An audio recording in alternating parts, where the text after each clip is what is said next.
사실 턱관절을 치료받으러 오신 이미 비대칭이 생긴 환자분들은 턱관절 자체의 길이가 이미 달라져 있어서 턱관절 치료만 해서는 당신의 비대칭을 100% 고칠 수는 없다라고 말씀을 드리는 경우가 거의 대부분이고 많죠. 비대칭 같은 경우에는 사실상 맨 처음에 말씀해 주신 것처럼 뭐 이제 턱 관절이 뭐 더 많아지거나 줄어들거나 해서 턱이 변하면서 이제 생기는 경우도 있잖아요. 그때 이제 턱 관절 치료를 하면은 그러면 이 비대칭도 그러면 자연스럽게 교정이 다시 되는 걸까요?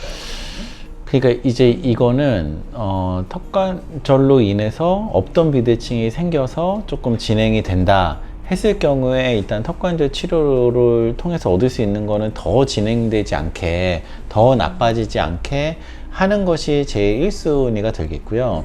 그리고 나서 그게 안정이 되고 나면은 이 틀어짐으로 인해서 또 교합도 맞지 않는 부분들은 필요하다면은 이제 교정 치료를 마무리를 하는 이제 그렇게로 이제 어떤 프로토콜을 잡고 있는데, 근데 이제 턱관절 치료만으로도 비대칭이 좀 개선되냐고 물어보시는 분들이 많아요. 네, 어떻게 대답을 하세요, 그러면? 저는 사실 턱관절을 치료받으러 오신 이미 비대칭이 생긴 환자분들은 턱관절 자체의 길이가 이미 달라져 있어서 턱관절 치료만 해서는 당신의 비대칭을 100% 고칠 수는 없다라고 말씀을 드리는 경우가 거의 대부분이고, 많죠. 뭐 근육이나 자세 때문에 생긴 거는 좀 교정을 통해서 턱관절 치료를 통해서 턱이 좀 나아지면서 근육도 풀리면서 한쪽으로만 씹는 습관을 좀 줄이거나 자세를 좀 바르게 하면 좀 나아질 수는 있다라고 설명을 드리기는 하는데요. 예, 근데 또 아직도 이거는 뭔가 이렇게 논쟁의 여지가 있긴 한데 턱관절 장치를 비대칭에 있을 때 이렇게 좀 이거를 비대칭을 잡는 형식으로 장치를 만들어서 끼면 이제 좀 짧아진 쪽에 대체 디스크가 생기면서 대칭으로 좀 더 될 수 있다 이렇게 또 얘기하시는 선생님들도 계신데, 그게 또 이론적으로 뭐 틀렸다고 할 수는 없고, 근데 제가 보기에는 그 생기는 정도가 예측 불가능하고 그리고 많이 생기기가 쉽지 않아서 그냥 생각하기에는 좀 개선될 수 있으나 한계가 있다 이렇게 얘기하는 게 맞을 것 같긴 한데, 그건 어떻게 생각하세요? 대체 디스크라는 게 사실 디스크가 앞으로 빠지거나 디스크 천공이 일어난 환자들이 그 뒤쪽에 인대가 디스크 역할을 하면서 턱관절이 회복이 될 수도 있고, 비대칭이 그리고 턱관절이 실제로 골관절염 때문에 짧아졌는데 뼈에서 표면에서 끊임없이 리모델링이 일어나니까 리모델링이 되면서 사실은 조금 더 길이라든지 이런 게 약간은 회복되는 케이스도 사실은 있거든요. 어떤 환자에서 그게 얼마나 일어날지를 말씀하셨듯이 진짜 예측이 불가능하기 때문에 치료라는 걸 원래 이제 예측 가능하게 좀 제시를 해야 되는데 그런 한계가 있어서, 이렇게 정리하자면은 턱관절 질환이 있어서 비대칭이 생기신 분들은 일단은 더 비대칭이 생기지 않게 턱관절 치료로 진행을 멈추고 교정 치료로 교합을 잡는 그런 방식으로 접근하는 게 맞아서, 외모적인 비대칭을 크게 개선하기 쉽지는 않을 수 있지만 그래도 이제 노력을 해본다면 조금 대체 디스크나 이런 걸 통해서 좀 나아질 수 있는 여지는 있다, 이렇게 정리할 수 있을 것 같아요. 그렇죠? 이제 구강외과에서 턱관절 하면은 사실 제일 이제 사람들이 많이 알고 있는 게 양악 수술이죠.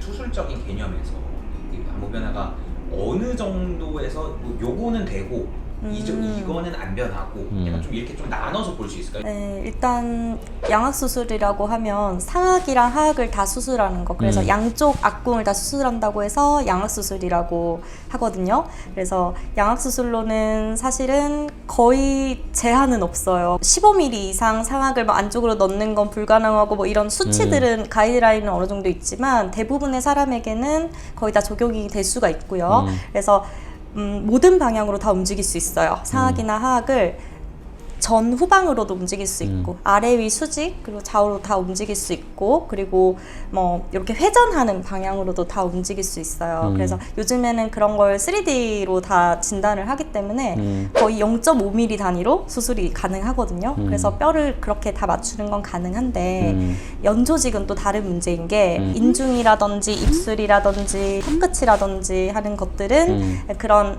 사각골이나 하악골의 이동량과 반드시 같이 가는 게 아니라 그렇죠. 네. 오랫동안 적응돼 있던 게 있으니까, 그죠? 근육이나 이런 것들 오랫동안 적응을 했기 때문에 우리가 수술을 한다고 100% 그게 따라가는 게 아니라서 그렇죠. 정확한 네. 예측은 힘들고 그래서 수술을 하고 나서도 사실 연조직에 비대칭이 있는 경우에는 그게 100% 확실히 개런티가 되진 않는다 이렇게 설명을 하기는 하거든요. 근데 아무래도 이제 교정으로 치아를 이동시키는 것보다 확실히 뼈를 자체를 이동을 시켜버리게 훨씬, 되면은 네, 안모 많은- 변화는 그렇죠. 굉장합니다. 네. 인생 2회차, 네. 인생 그러니까요. 제2막이라고 할 정도로 환자분들 만족감이 굉장히 크신데 어쨌든 그런 턱관절 수술을 해서 맞추든 양악 수술을 해서 맞추든 간에 뼈의 위치가 달라지게 되면 기존의 교합은 다시 달라지게 되기 때문에 맞아요. 어떠한 경우에라도 교정과와 협진은 반드시 네. 진행이 되어야 되고 교정도 수술 전후로 진행이 네. 되어야 됩니다. 양악 수술 하나, 턱관절 수술 하나 이제 네. 교정을 보통 같이 하게 되는데, 그쵸. 근데 그 수술은 부작용이나 위험성에 대해서 되게 걱정을 많이 하시는데, 그런 것들을 좀 걱정하시는 분들한테는 어떻게 설명하세요? 걱정하시는 분들한테는 요즘은 많이 네. 안전해졌다. 네. 약제도 많이 안전해졌고 기술도 많이 발달을 했기 때문에 예전처럼 막 사고로 막 뉴스에 나오고 이런 경우는 요즘에는 네. 더군다나 큰 대학병원에서는 거의 발생하지 않는다라고 맞아. 보셔야 된다. 네. 그래서 저희도 이제 보통 이제 수술을 자기가 해야겠다 생각하신 분들은 수술하는 병원에 가기 때문에 저희 병원으로 오는 경우가 많지는 않은데, 근데 이제 저희 병원 오는 거는 그런 거죠. 이거를 수술 안 하고 해결하고자 하는 분들이 오게 되죠, 보통은. 그러면 이제 개선해 줄 수 있으면 너무 좋고, 그리고 아니면은 한계를 설명하고 최대한 개선을 하고 이렇게 접근을 하지만, 근데 이제 이거 아무리 봐도 이거는 수술밖에 답이 없다. 그러면은 이제 정확하게 이제 말씀을 드리면 나중에 교정하고 수술하면서 계속 뵈니까 끝나고 나서 어려운 결정을 했지만 만족하시는 분들이 많아요, 그죠? 특히 여자분들 특히나 그렇고. 예.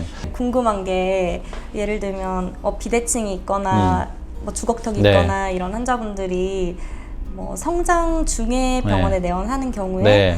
이런 환자는 수술을 염두에 두고 교정을 하는 경우와 네.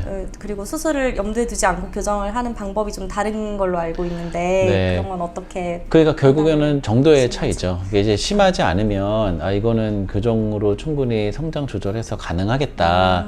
그러고 나서 이제 그런 치료를 하는 거고, 이제 너무 심하다 그러면 이제 이거는 하더라도 뭐 수술에 대한 거가 가능성이 있다 이제 말씀을 드리고 이제 하는데, 이런 수술을 염두에 두고 하나 그런 정도가 심하나 적으나 치료하는 방식은 비슷하고요. 근데 이제 좀 아까도 설명드렸지만 그래도 시도를 해봐서 하는 게, 그래도 수술이라는 건 워낙 큰 기회비용이다 보니까 이제 좀 시도해보는 게 좋지 않나 이렇게 생각을 하고 그렇습니다.